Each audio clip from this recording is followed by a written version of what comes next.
Hey everybody, and welcome back to Live Between Paychecks Kitchen. I'm Oz. Jack-o'-lanter's still down on Lake Jackson, and man, it's still summer, but I crave my citrus stuff. I get all my tropical stuff, and this just fits it. And it's a new way to do it. I've never tried it before, so we're gonna get into this. It's gonna be outstanding. Before we do, be sure to like, share, subscribe, ring the little bell so you get updates when we do these. Usually on Tuesdays and Fridays, but Jack's been throwing out some extra videos too, so ring the bell. You'll know when those come up. We also have our link down in the doobly-doo for our merch. We got aprons, we got fake hands, we got spoons, spatulas, flippers, the whole nine. It's all down in there. We very much appreciate it, and let's just get into it, man. I don't know why I pointed that way. Let's do the thing. Super simple one today. So what you're gonna need is some cans of the pineapple chunks. Usually these are the 20-ounce ones, I think. Got 2 of those. You're gonna need some apple cider vinegar, a little bit of sugar. You're gonna want some cloves and a cinnamon stick, which comes in a tube now. I don't know. You're gonna get that. All right. So open up your can of pineapple. You want to save a single cup of the pineapple juice in the cup and set it to the side. The rest of it you can keep and use for other recipes. I've never been a fan of just pouring out the rest of the juice. I've even used it and just cut it with my regular iced tea and stuff. So get you a a regular sized pot. Shout out to Jennifer, thank you for the cookware. Then you want half a cup of the apple cider vinegar with the 1 cup of the juice there. You want a cup and a half of sugar. That seems like a lot of sugar, but trust me, you want it. 1 cinnamon stick. And then the recipe called for 6 cloves, but I ain't counting that shit. So just put a handful of cloves in there. Alright, so you want this to get it up to boiling, so put it at medium high. You don't want it too high, you don't want it to scorch, but you don't want it to take forever to boil. So I put it a little bit past high, not too high. It starts melting down. Keep stirring it. It'll dissolve that sugar really well.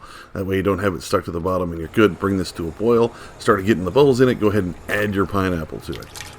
Make sure you get it all out of the can. It tends to stick. I think the original recipe said like a can and a half. What the hell am I going to do with half a can of pineapple? So I just added all the rest of it. It seemed to work. It fit. It fit what's in there. Give that nice a stir. Bring this back to a boil. This will take a little bit to get it done. Stir it around. Make sure that syrup is basically what you've made with the vinegar and the sugar and stuff. Make sure that gets a nice coating everywhere. You don't want to overheat part of it, so keep a nice stir on it. It starts steaming really well. Your entire house is going to smell like awesome. So go ahead and get that done. Make sure you keep it stirred, man. Like I don't want to reiterate that too much. And now you want to simmer it for right at 2 minutes, right?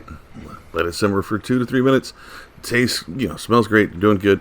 You can simmer it a little longer if you want. I always prefer my fruit and veg to be like crisper, still fresh, and not cooked down and wilty. So I only did 2 to 3 minutes, but you can put it on there for at least 6 or whatever. Use a slotted spoon. Go ahead and put this in a bowl, and you're ready to go. I didn't get any good pictures without this steam because it heats up the pineapple. On a hot day, this is kind of rough, but if you're sitting in the house and you want something citrusy or, very much tropical, here you go. Don't eat the cinnamon stick. Now, if you feel like it, use some cinnamon, add a little bit to the top, kind of reinforce that cinnamon flavor, because I didn't think 1 cinnamon stick was good enough. But this is great. It's just, hey, here's some basic pineapple where we're going to add a few things and make it outstanding. To the point, like my godson, who's generally picky about all things except women, ate this relatively easily. Like, he enjoyed this very much well, and I wish him luck, by the way.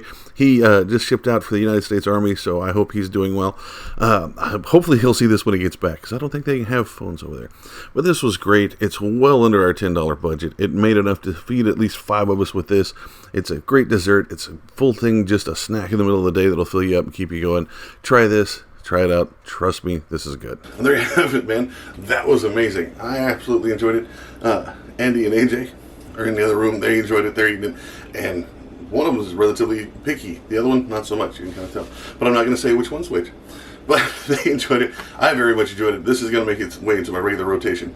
If you like it, or you do it differently, you want to see us do it differently, let us know. Put it down in the comments. That's what they're there for, right? Let us know there, or you can find us on social media. Let us know on Facebook, Pinterest, Patreon. You can find us at all those at Living Between Paychecks Kitchen. You can also find us at Instagram at Living Between. Hit a short and down over there. And again, shout out to our patrons. Your video should be coming out this week, so pay attention to that. If you want some early stuff, if you want some exclusive videos, be sure to check our Patreon. We very much appreciate it. We can't do this without you guys. And I'll see you next time. I'm going to go eat some more pineapple. This is going to be awesome.